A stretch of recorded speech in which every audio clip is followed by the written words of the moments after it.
দর্শক, আজকে আমরা কথা বলবো ডায়াবেটিস রোগীদের হাড় ও অস্থিসন্ধির সমস্যা নিয়ে। এবং এই বিষয়ে কথা বলছি আমি doctor M Yasin Ali, chairman, Dhaka city physiotherapy hospital.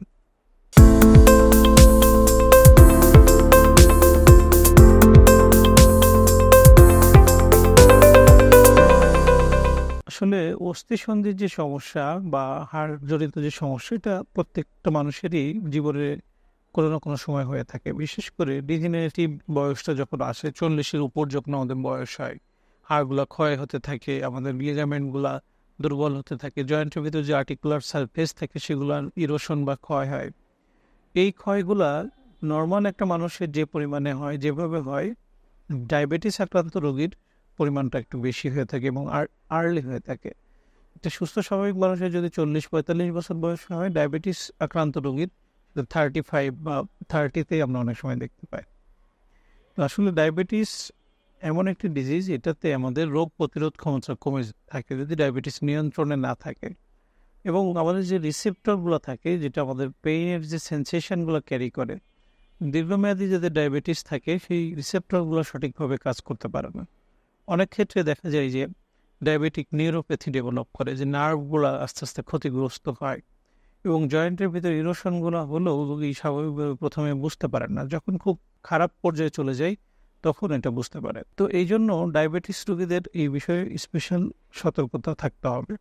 2 নম্বর হলো, গাড়ির চাকার মধ্যে যেমন এক ধরনের গ্রিজ থাকে, যেটাকে আমরা সাইনোভিয়াল ফ্লুইড বলি। তো আমাদের প্রত্যেকটা জয়েন্টের ভিতরে এক ধরনের সাইনোভিয়াল ফ্লুইড থাকে। এই ফ্লুইডটা আমাদের মুভমেন্টগুলা করতে সাহায্য করে, বিশেষ করে বড় বড় জয়েন্টগুলা, যেমন shoulder joint, hip joint, knee joint, ankle joint.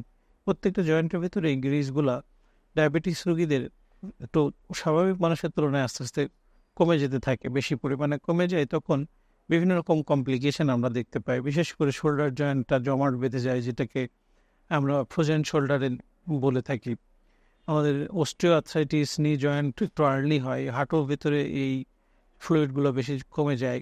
অনেক সময় হিপ জয়েন্টের আমরা অ্যাভাসকুলার নেক্রোসিস দেখতে পাই বা ওখানকার ফ্লুইডগুলো কমে যেতে দেখি। তো এই একটা ব্যাপার। 2 নম্বর হলো, ডায়াবেটিস রোগীদের ক্ষেত্রে আমরা রেগুলার যে এক্সারসাইজের কথা বলি, সেটা কয়েকটা বেশ গুরুত্ব বহন করে। একটা যেমন ডায়াবেটিস নিয়ন্ত্রণে সাহায্য করে, আমাদের ডায়াবেটিসের জন্য যে ইনসুলিন সিক্রেশনে সাহায্য করে, প্যানক্রিয়াস থেকে বেটা সেলের মাধ্যমে যেমন ইনসুলিন সিক্রেশন বাড়ায়, তেমন অধিক যদি হাঁটার পরিমাণটা বেড়ে যায় সেক্ষেত্রেও কিন্তু আমাদের এই ওয়ার অ্যান্ড টিয়ারটা বেড়ে যায়। যেমন একজনের সুস্থ স্বাভাবিক মানুষের ক্ষেত্রে আমরা 40-45 মিনিট হাঁটার কথা বলি, কিন্তু অনেক ডায়াবেটিক রোগী আমরা দেখি যে 2.5 ঘন্টা 3 ঘন্টা একাধারে হাঁটছে।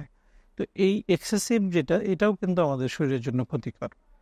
তো এই এক্সেসিভ হাঁটার ফলে তাদের জয়েন্টে ইরোশনটা অনেক বেড়ে যায়। অনেক ক্ষেত্রে দেখা যায় তাদের আর্থ্রাইটিসগুলো একটু আর্লি হয়। এই জন্য আমরা ডায়াবেটিস রোগে যারা আক্রান্ত তাদের ক্ষেত্রে হাড় এবং জয়েন্টের সমস্যাগুলো নিয়ে আমরা বলি যে প্রতি 6 মাস পর অন্তত একজন ফিজিক্যাল থেরাপিস্ট বা ফিজিওথেরাপিস্টের কাছে যেয়ে তার ফিজিক্যাল ফিটনেসটা চেক করা এবং কী ধরনের এক্সারসাইজ তারা করতে পারবেন সেটার সক্ষমতা নির্ণয় করা, এবং ওই ফিজিওথেরাপিস্টের পরামর্শে তার এক্সারসাইজগুলো যদি করে তাহলে ওভারলোডিং হবে না এবং তাদের উপকারের থেকে ক্ষতির পরিমাণটা কম হবে।